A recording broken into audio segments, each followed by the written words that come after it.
PKK terror təşkilatı özünü buraxdı. PKK terror təşkilatı buraxma qərarını elan edib.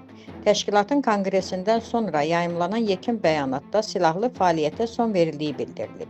Hakimiyyətin terrorsuz Türkiyə adlandırdığı və Milliyyətçi Hərəkat Partiyasının sədri Dövlət Bağçalının çağırışı ilə başlanan proses çərçivəsində təşkilatın özünü buraxması və silahı qoyması ilə bağlı çağırış İmralı həbsxanasında həbs cəzası çəkən PKK lideri Abdullah Öcalandan gəlmişdi.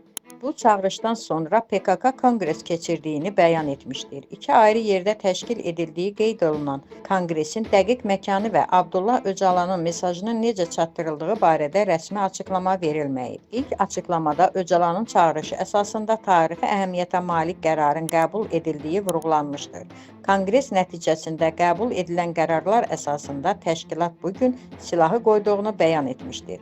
Media TV Azimedia qrupu xatırladır ki, məlumatı Qaynar Info yayıb.